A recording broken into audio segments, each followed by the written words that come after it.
Welcome dear students, आज हम discuss करने जा रहे हैं रिप्रोडक्टिव हेल्थ।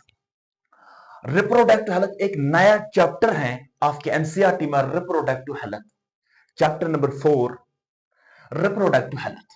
प्यारे बच्चों, आज हम डिस्कस करने जा रहे हैं रिप्रोडक्टिव हेल्थ। क्या ये रिप्रोडक्टिव हेल्थ होता है? First we will discuss reproductive health क्या होता है। We will define reproductive health.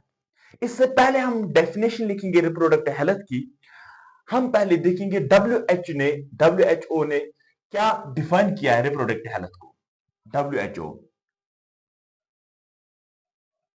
अभी प्यारे बच्चों, WHO stands for world health organisation. World health organisation.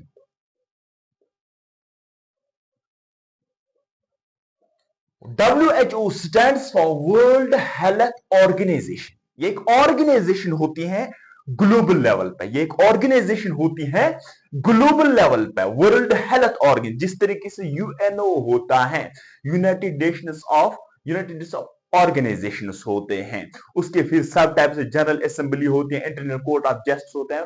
वो यहां पर टॉपिक है, यहां पर डब्ल्यूएचओ है, वर्ल्ड हेल्थ ऑर्गेनाइजेशन। अब ये वर्ल्ड हेल्थ ऑर्गेनाइजेशन ने रिप्रोडक्टिव हेल्थ किसको डिफाइन किया? हेल्थ किसको डिफाइन किया? Reproductive health. रिप्रोडक्टिव हेल्थ किसको डिफाइन किया? इसने बोला, ये एक ऑर्गेनाइजेशन है, इसने बोला reproductive health means a total well-being. Reproductive health means a total well-being in all aspects। आपकी एनसीईआरटी में डेफिनेशन है, इसीलिए मैं लिख रहा हूं, a total well-being in all aspects of reproduction। इसका मतलब क्या है? मैंने डेफिनेशन लिखी है बोर्ड पे, a total well-being in all aspects of reproduction। उसी का नाम देते हैं रिप्रोडक्टिव हेल्थ। रिप्रोडक्टिव हेल्थ उसी का नाम देते हैं, a total well-being in all aspects of reproduction। उसी का नाम देते हैं हम रिप्रोडक्टिव हेल्थ। प्यारे बच्चों, ये रिप्रोडक्टिव हेल्थ क्या है? Means a total well-being, overall development हम देखते हैं किसी भी पर्सन में। अगर वो क्या है? ऑल टोटल वेल बीइंग किस किस में? एक तो फिजिकल होना चाहिए,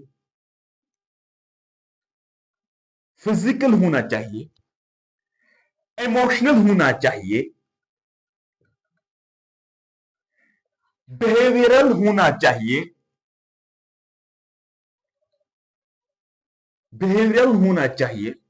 फिजिकल होना चाहिए, इमोशनल होना चाहिए, बिहेवियरल होना चाहिए। जब इनमें से, इन क्वालिटीज में से सोशल होना चाहिए, जब इनमें से ये qualities physical, emotional, behavioural, mental सब कुछ ओके होगा, तो तब जाके हम कहेंगे ये पर्सन रिप्रोडक्टिवली हेल्दी है, रिप्रोडक्टिवली हेल्दी है, मेंटली, सोशली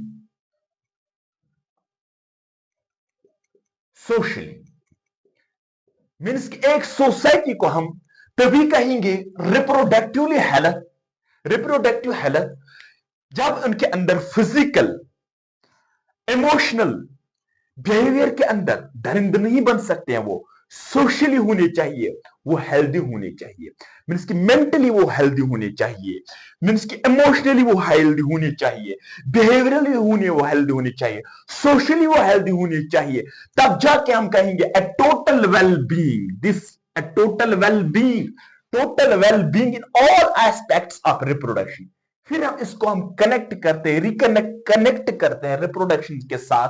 तब जाके हम कहते हैं, तब जाके डब्ल्यूएचओ, वर्ल्ड हेल्थ ऑर्गेनाइजेशन ने बोला है डेफिनेशन, ये total well being in all aspects of reproduction. इसी का नाम देते हैं रिप्रोडक्टिव हेल्थ। क्या बोलते हैं हम? Reproductive health. आमतौर पर हेल्थ किसको कहते हैं?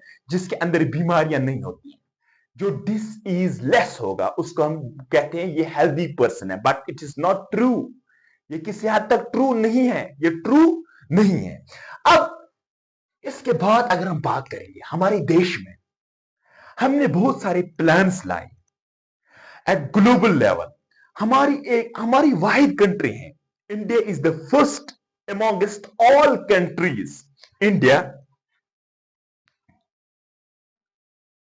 India is the first amongst all countries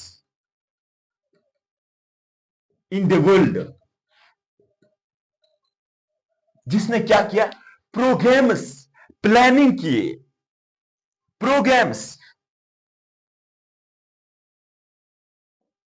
programmes and plans at national level.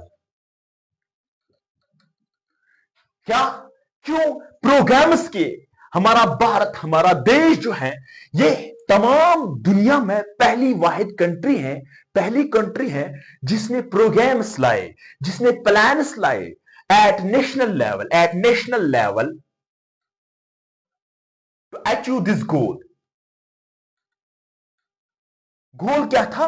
Reproductive health, means reproductive health. Goal क्या था? Reproductive health, reproductive health.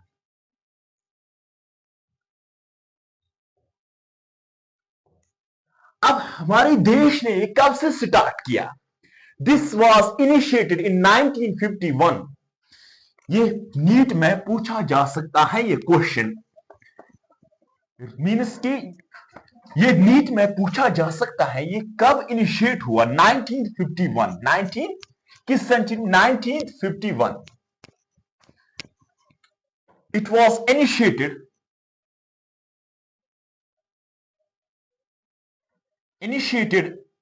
इन 1951, जिसका हमने नाम रखा फैमिली प्लानिंग। क्या नाम रखा? Name family planning.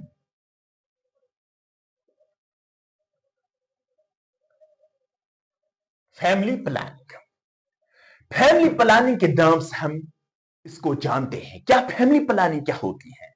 मीन्स कि एक सोसाइटी को इस तरीके से डेवलप करना है, उसको वो तालीम देना है, रिप्रोडक्टिवली तालीम, रिप्रोडक्टिव तालीम देना है सोसाइटी को, कैसे वो एक्टिव रहे, पार्टिसिपेट रहे, एक्टिव रहे। इसी का नाम हमने रखा फैमिली प्लानिंग। फैमिली प्लानिंग ये कब इनिशिएट हुआ प्यारे बच्चों? ये इनिशिएट हुआ 1951। ये नीट में पूछा जा सकता है 1951। लेटर ऑन इसको मॉडिफाई किया गया। क्या किया गया? इसको मॉडिफाई किया गया, modified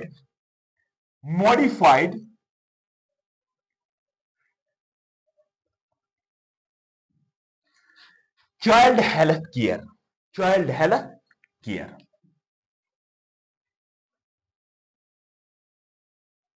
child and health care,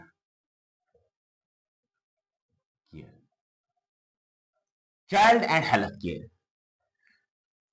child and health care, world child and health care, reproductive and child health care, reproductive and child health care. इसको हमने इसको मॉडिफाई किया, reproductive and child health care, reproductive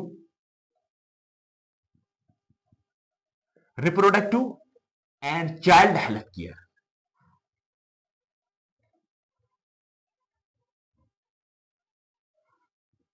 reproductive and child health care means RCH, reproductive and child health care. ये definition, ये पूछा जा सकता है। RCH stands for reproductive and child health care.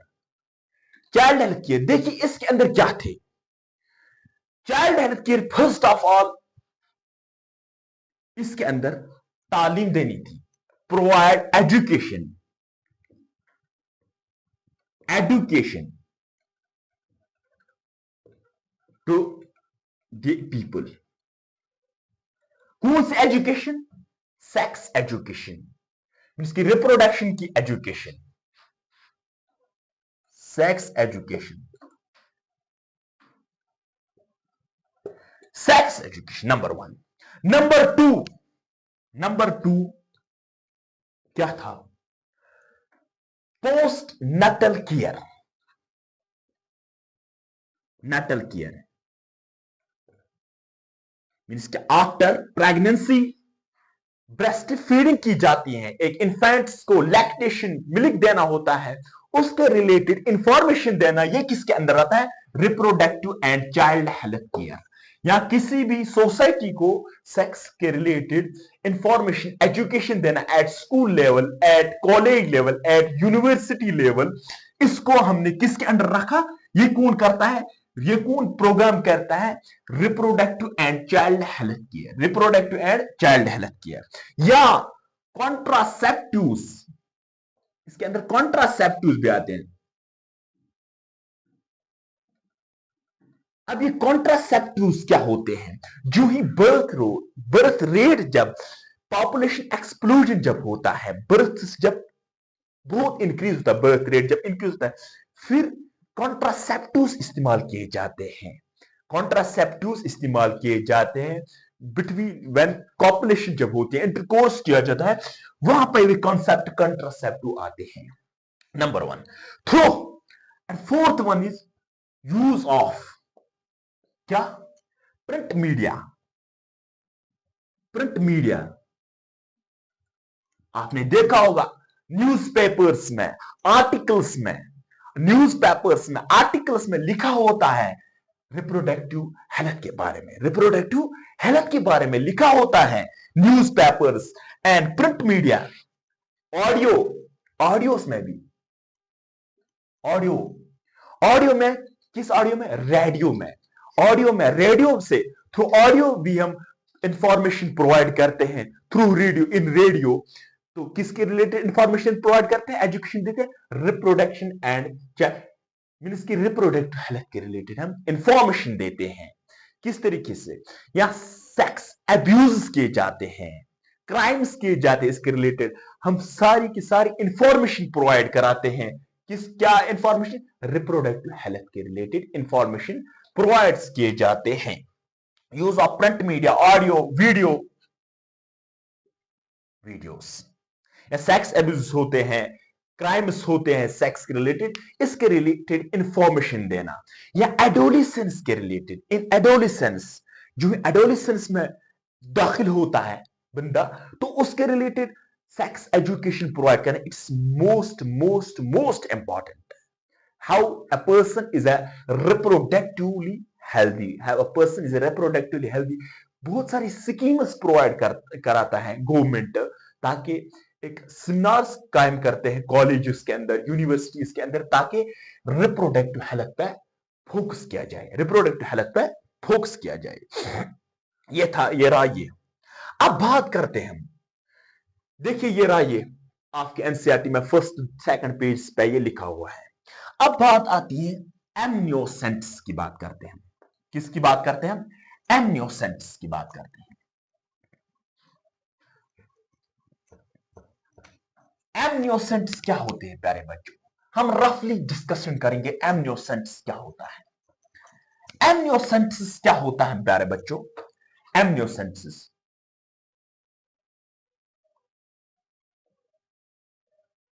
एमनियोसेंट्स एक नाम से ही पता चलता है, एमनियोसेंट्स मींस कि something related to amniotic fluid, something related to amniotic fluid,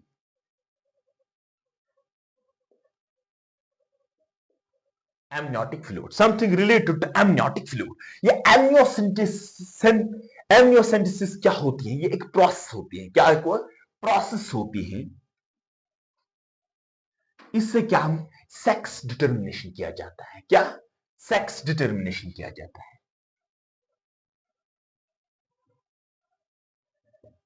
determination किया जाता है। हम देख सकते हैं सेक्स क्या है, इधर इट इज फीमेल और इधर इट इज मेल, फीमेल और male, through amniocentesis, number one. Number two, chromosomal disorders, क्या? Chromosomal disorder, to detect, to determine,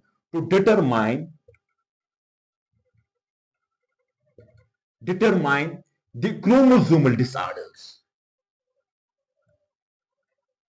disorder, in a fetus, fetus के अंदर क्रोमोसोमल डिसऑर्डर, कोई भी डिसऑर्डर होगा, हम इस्तेमाल करते हैं एमनियोसेंट्स। ये नीट में बहुत बार पूछा गया है, एमनियोसेंट्स क्या है। एमनियोसेंट्स एक प्रोसेस है जिसके थ्रू हम करते हैं, हम एक फीट्स के अंदर, मां के पेट के अंदर देखते हैं कहीं तो कहीं इसके अंदर क्रोमोसोमल डिसऑर्डर तो नहीं है, कहीं तो कहीं इसके अंदर कोई डिफेक्ट तो नहीं है, इस फीट्स के अंदर, इस फीट्स के अंदर डिफेक्ट तो नहीं है। For example this is female, this is female, for example this is female and this is वॉर्म यूट्रस, इसके अंदर बच्चा है, फीट्स मीन्स इसके अंदर इन्फेंट है, ये वॉर्म है। दिस अगर आप देखेंगे ये क्या है, amniotic cavity, amniotic, amniotic cavity. इस एमनियोटिक केविटी प्रीवियस लेक्चर्स में मैंने पढ़ाया आपको, ह्यूमन रिप्रोडक्शन के अंदर एमनियोटिक केविटी के अंदर होता है एमनियोटिक फ्लूइड्स। क्या होते हैं? Amniotic fluids, amniotic fluid. Amniotic fluid क्या? शॉक एब्जॉर्बर होता है, इसके अंदर ये एम्ब्रियो, ये फीट्स जो होता है ये घूमता है, ये घूमता है इस amniotic fluid. Here is the amniotic fluid, ये एम्ब्रियो है, सपोज दिस इज फीट्स। यहां पे क्या करते हैं हम, यहां पे इंजेक्शन करते हैं, लुक एट दिस, यहां पे इंजेक्शन मारते हैं। यहां पे जो ही हमने इंजेक्शन मारा है, इस एमनियोटिक फ्लूइड्स के अंदर फीट्स के कुछ सेल्स होते हैं, मींस कि इन एमनियोटिक फ्लूइड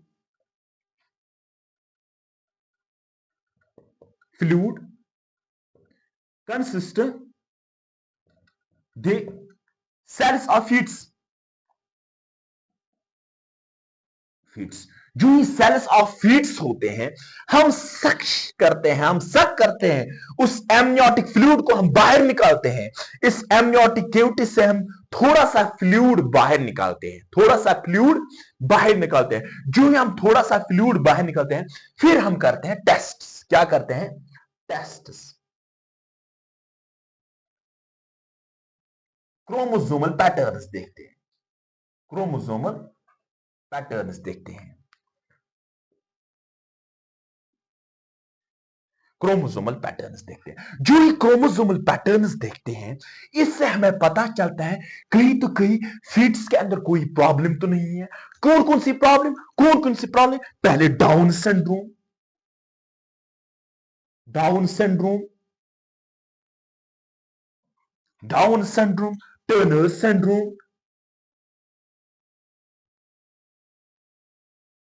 क्लिनिफिल्टर सिंड्रोम। ये हम आगे डिस्कशन करेंगे। क्लिनिफिल्टर सिंड्रोम क्या होता है, टर्नर सिंड्रोम क्या होता है, डाउन सिंड्रोम क्या होता है, क्लिनिफिल्टर सिंड्रोम क्या होता है, क्लिनिफिल्टर सिंड्रोम क्या होता है, ये सिंड्रोम्स क्या होते हैं। आपकी एनसीईआरटी ने इसके अलावा मेंडेलियन डिसऑर्डर्स भी डिस्कशन किए हैं, like sickle cell anaemia, sickle cell anaemia, haemophilia, like haemophilia, haemophilia, sickle cell anaemia, anaemia means क्या? अगर किसी फीट्स के अंदर, मां के पेट के अंदर डाउन सिंड्रोम होगा, टर्नर सिंड्रोम होगा, क्लिनेफिल्टर सिंड्रोम होगा, या हीमोफीलिया होगा, मींस की ये क्रोमोसोमल डिसऑर्डर्स है, सिकल सेल एनीमिया होगा, जो ही होगा हमें पता चलेगा। लेकिन किससे पता चलता है प्यारे बच्चों? ये एमनियोसेंटेसिस से प्रोसेस होती है। Through amniocentesis we determine the chromosomal disorders in an infant, in a foetus, in a foetus के अंदर क्रोमोसोमल डिसऑर्डर्स देखते हैं। क्या देखते हैं? Chromosomal disorders. फॉर एग्जांपल, लेकिन ये किसके लिए था? ये इसके लिए था, for determine of chromosomal disorder, अगर किसी भी डिसऑर्डर था तो फिर हम अगला स्टेप लेते थे हम उसके लिए। लेकिन इंसान ने इतनी चालाकियां की हैं, तो अब इंसान ने क्या किया, डिटरमाइन किया सेक्स। इससे सेक्स डिटरमाइन किया जाता है। कैसे? फॉर एग्जाम्पल बॉर बॉडी, बॉर बॉडी, अगर क्रोमोसोम्स के ऊपर बॉर बॉडी होगी, बॉर। अब बताइए दीजिए प्यारे बच्चों, अगर किसी भी क्रोमोसोम में बार बॉडी क्या होती है, इनएक्टिव क्रोमोसोम, बार बॉडी। ये हम आगे डिस्कशन करेंगे आने वाले चैप्टर्स में। Barr body is an inactive chromosome, in active chromosome, chromosome, chromosome, inactive chromosome X chromosome होता है। लेकिन it is found in females, female, female. Karyogamy यहां पे होती है, क्रोमोसोम्स की कैरियोगेमी होती है। हम देखते हैं, हम सेपरेशन करते हैं क्रोमोसोम्स के, क्रोमोसोम्स पैटर्न्स को हम देखते हैं, कहीं डिलेशन तो नहीं है, कहीं कुछ तो डिसऑर्डर तो नहीं है, कहीं क्रोमोसोम्स पे तो डिसऑर्डर तो नहीं है। अगर किसी भी, हमने देखा फिर, क्योंकि females contain X X sex chromosomes, अगर बार बॉडी होगी present, it means that it is female, it means it is that it is female. अगर बार बॉडी नहीं होगी, that means it's male, this foetus is a male. अगर Barr body होगी तो that means female feats है, अगर Barr body नहीं होगी तो दैट मींस के मेल फीमेल है। लेकिन आफ्टर दैट ये फिर चला जाता था प्रेगनेंसीज की, ये फिर चला जाता था, लोग कराते थे एबॉर्शन, क्योंकि लोगों को तो लड़कियां पसंद नहीं थी एट दैट टाइम। आज भी कुछ ऐसे पागल लोग होते हैं, लोगों को तो लड़कियां पसंद नहीं थी, जो ही वो देखते थे बार बाड़ी, कुछ ऐसे देखते थे बार बाड़ी देखते थे, तो वो जाते थे एबॉर्शन की ओर, वो जाती थे एबॉर्शन की ओर, क्योंकि इन्हें तो पसंद नहीं है लड़कियां, लड़के इन्हें पसंद, जो कि गलत है। क्योंकि जो reproductive and child health care में लाइन दी गई है आपके एनसीईआरटी में, वो क्या है, इक्वल वेटेज देना चाहिए बॉय को भी और गर्ल को भी, बॉय को भी गर्ल को भी, boy infant male, infant female, दोनों को इक्वल वेटेज देना चाहिए, जो कि मोस्ट इंपॉर्टेंट है, मोस्ट इंपॉर्टेंट है। अब ये प्यारे बच्चों, एमनियोसेंटेसिस कब किया जाता है, जब 16 या 20th वीक ऑफ प्रेगनेंसी हो, मीन्स कि 16 या 20 वीक्स के अंदर मीन्स कि 4 मंथ से लेटर ऑन हम करा सकते हैं एमनियोसेंस। इससे पहले भी एमनियोसेंस किया जा सकता है, लेकिन उसके लिए फिट्स खतरे में है, फिट्स खतरे में है, सो इससे पहले हम एमनियोसेंस नहीं किया जाता है 60 to 20। अब बात आती है, ये रहा क्या, ये रहा एमनियोसेंस, ये ओवरव्यू था एमनियोसेंस का, जिससे हम डिटरमाइन करते हैं क्रोमोसोमल डिसऑर्डर। नीट में पूछा गया था ये क्वेश्चन। अब बात आती है प्यारे बच्चों, क्योंकि लड़ना भी है एसटीडी से, सेक्सुअली ट्रांसमिटेड डिजीज या एड्स से सेक्सुअली ट्रांसमिटेड डिजीज।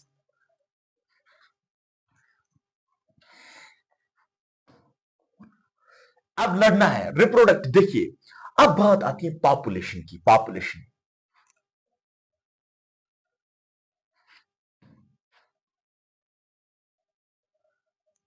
की। देखिए पॉपुलेशन क्या थी, वर्ल्ड की पॉपुलेशन, और आफ्टर दैट क्या थी, आफ्टर दैट वर्ल्ड की पॉपुलेशन और इंडिया की पॉपुलेशन क्या थी। वर्ल्ड पहले हम देखेंगे, वर्ल्ड की population, world population, world population जो थी, वर्ल्ड की पॉपुलेशन जो थी इन 19th सेंचुरी में, वर्ल्ड की पॉपुलेशन थी 2 बिलियन। कितनी थी, 2 बिलियन। 19th सेंचुरी में 2 बिलियन थी वर्ल्ड की पॉपुलेशन, 2 बिलियन। आफ्टर दैट जो इन 20th सेंचुरी 2000 में चली गई है 666 बिलियन, रैपिड ग्रोथ हुआ, पॉपुलेशन एक्सप्लोजन हो गया 6 बिलियन। 6 बिलियन। फिर जो ही 2011 में पूछे हम, 2011 में पूछे हम, पॉपुलेशन कहां ग्रोथ हुई? 7.2 बिलियन वर्ल्ड की पॉपुलेशन। क्या थी? पहले कंसंट्रेट कीजिएगा प्यारे बच्चों, वर्ल्ड की पॉपुलेशन 19वीं सेंचुरी में 2 बिलियन हुई, फिर 2000 सेंचुरी में 20 सेंचुरी में 6 बिलियन चली गई, फिर 2011 में कहा 7.2 बिलियन। इसी तरीके से अगर हम अपनी भारत, अपनी देश की बात करते हैं, 19वीं सेंचुरी में एट द 1947 क्यों मैं 1947? क्योंकि आपकी एनसीईआरटी ने वर्ड एक इस्तेमाल किया है, at the day of independence, at the time of independence. Independence पे हमारी पॉपुलेशन 350 मिलियन थी। यहां पे हम पहले लिखेंगे India population, India population, population, population, India की पॉपुलेशन। इन 1947 इंडिया की पॉपुलेशन 350 मिलियन थी। जो ही 2000 सेंचुरी में चले गए हम, हमारी पॉपुलेशन जो है वो नियर टू द 1 बिलियन की हो गई, नियर 1 बिलियन। बट जो ही 2011 आ गया, 2011 जब आया, 1.2 परहैप्स 1.2 बिलियन हो गई।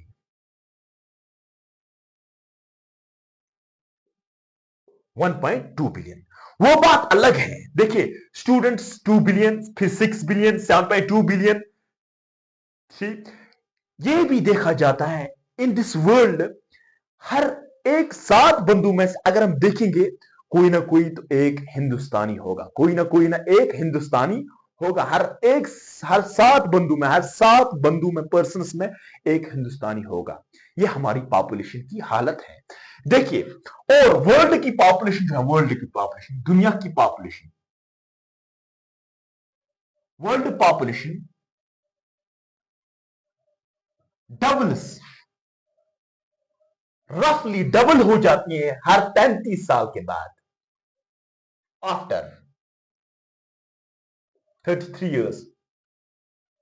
वर्ल्ड की पॉपुलेशन एक स्टार पॉइंट है, वर्ल्ड की पॉपुलेशन बढ़ जाती है, डबल हो जाती है, 2 गुना 2x हो जाती है हर एक 33 साल के बाद। 33 साल जून हो जाएंगे, वर्ल्ड की पॉपुलेशन डबल हो जाती है। अब इसका कारण क्या है? हिंदुस्तान की पॉपुलेशन क्यों इंक्रीज हो गई? रीजन क्या था? क्यों इंक्रीज हो गई हमारे भारत की पॉपुलेशन क्यों इंक्रीज हो गई? रीजन क्या था? एक तो रीजन यह है, number 1, rapid decline, rapid decline in, किसके अंदर डेक्लाइन आ गया? Maternal mortality rate, MMR, MMR मींस कि मैटरनल, ये भी पूछा जा सकता है, maternal mortality rate, mortality rate number 1। ये हम अभी बताएंगे MMR क्या होता है। Maternal mortality rate, infant mortality rate, IMR, infant, ये भी पूछा जा सकता है नीट में। MMR stands for infant mortality rate.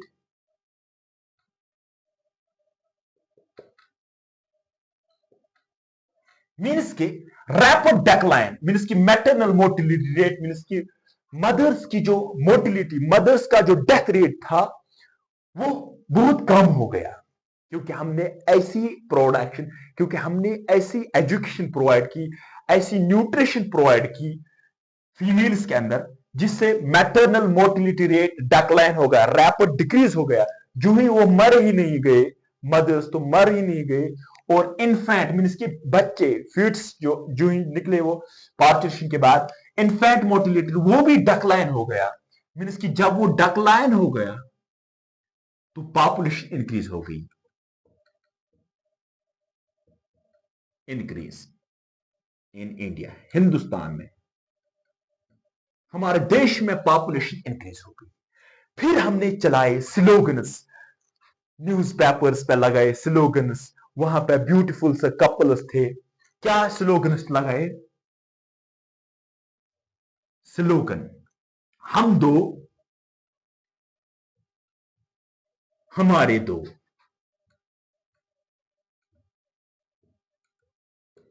ये एक बेस्ट स्लोगन था। हैप्पी कपल हम फोटो पर लगाते थे, हैप्पी कपल।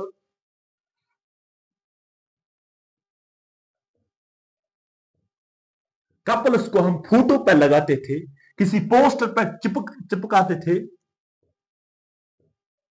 पोस्टर पर लगाते थे। जो ही हम शक्ल बनाते थे किसी हैप्पी कपल की, तो फिर पोस्टर पर चिपकाते थे, वो उसको नीचे लिखते थे हम दो हमारे दो। मीन्स कि we two our two, we two हम दो, we two our two, our two means कि वी टू हम दो हैं, मेल फीमेल, हमारे दो मीन्स कि दो बच्चे।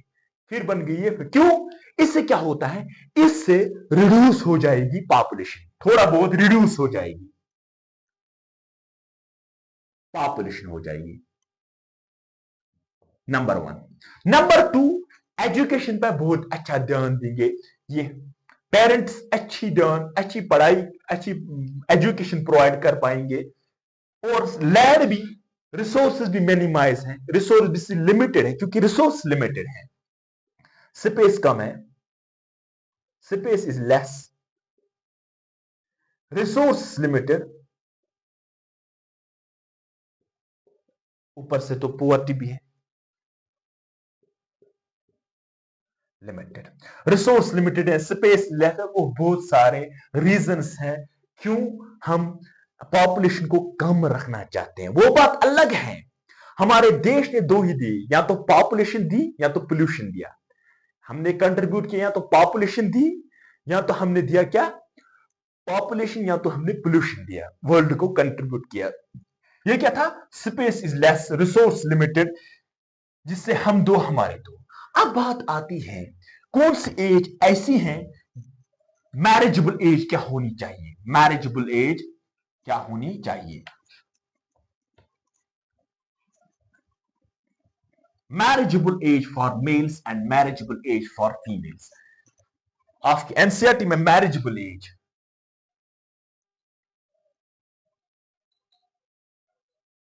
मैरिजेबल एज अगर हम फीमेल्स की बात करते हैं, वो 18 ईयर्स है। वो क्या है प्यारे बच्चों? 18 ईयर्स है, ईयर्स। अगर हम मेल्स की बात करते हैं, मेल, वो 21 ईयर्स है। इसी दौरान पॉपुलेशन को रिड्यूस करना, कॉन्ट्रासेप्टिव्स भी आगे इस्तेमाल करते हैं। क्या? Contraceptives to reduce population, population, we use contraceptives, we use,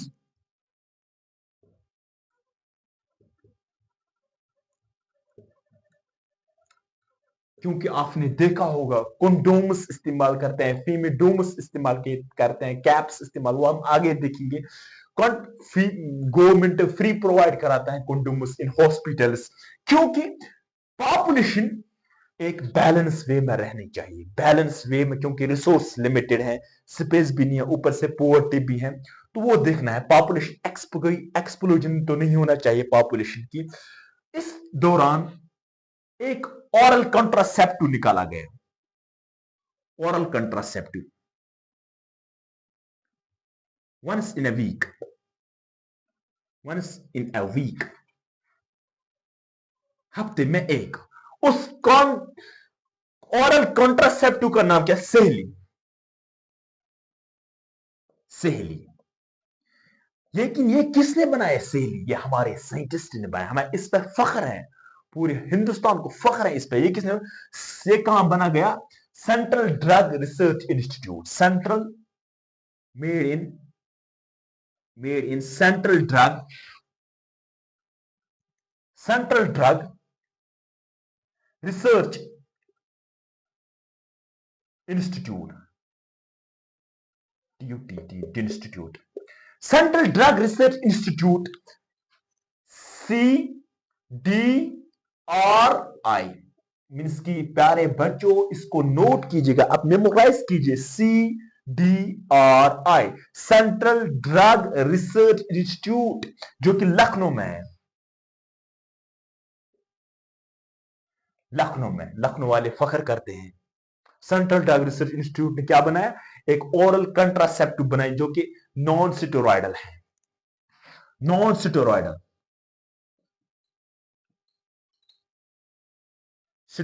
है, जो कि फ्रेंडली है, सेली कॉन्ट्रासेप्टिव, ओरल कंट्रासेप्टिव सेली है। जो किसने बनाया?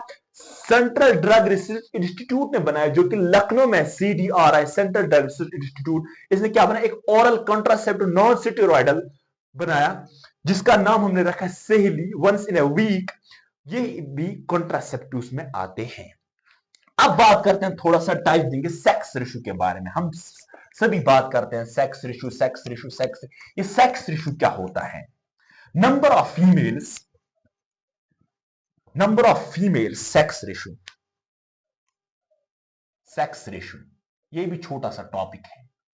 Sex ratio, number of females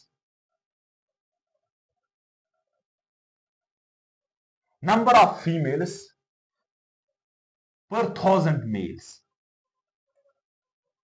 males in a country, किसी भी कंट्री में, इन अ कंट्री और स्टेट, या किसी भी स्टेट में अगर सेक्स रेशो की बात करते हैं, कितनी फीमेल्स है पर थाउजेंड, कितनी फीमेल्स हैं पर थाउजेंड मेल्स, उसका नाम देते हैं हम सेक्स रेशो। उसका नाम, अगर केरला की बात करते हैं वहां पर भी देखेंगे, बिहार में देखेंगे, वो अलग बात है, बिहार में कितनी है, केरला में कितना है, दीव दमन में कितनी सेक्स रेशोस हैं, वहां पर सेक्स रेशो कम है दीव दमन में।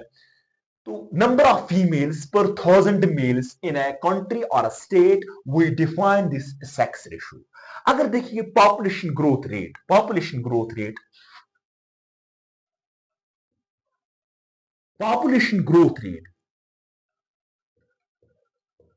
ग्रोथ रेट वो क्या है?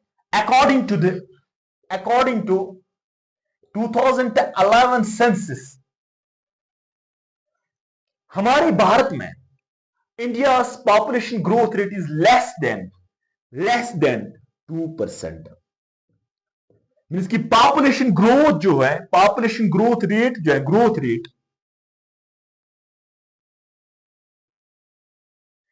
रेट जो है वो अकॉर्डिंग टू द 2011 सेंसस, तो ग्रोथ रेट जो है वो 22 लेस देन 2% है। वो क्या मतलब होता है?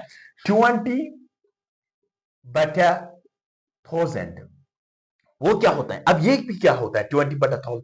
मीन्स की एवरी 1000 इंडिविजुअल, एवरी हर ईयर में, हर साल में, every year population is increased, 20 individuals by 1000 people। ये कि आपकी एनसीईआरटी में ये पॉइंट है, ये आमतौर पर जितने भी टीचर्स हैं इसको मिस करते हैं। ग्रोथ रेट जो है वो लेस देन 2% है, according to the census of 2011 की सेंस है, वो क्या है? 20/1000। मीन्स की हर महीने, हर साल में जो पॉपुलेशन है वो ग्रीव हो जाती है, वो बढ़ जाती है 20 individuals out of from 1000 people. So dear students, ये रहा आज का टॉपिक, आज का लेक्चर। होप सो आपको ये लेक्चर पसंद आया होगा। Press the bell icon, subscribe my channel, share it with your friends so that they will also get benefit. Thank you.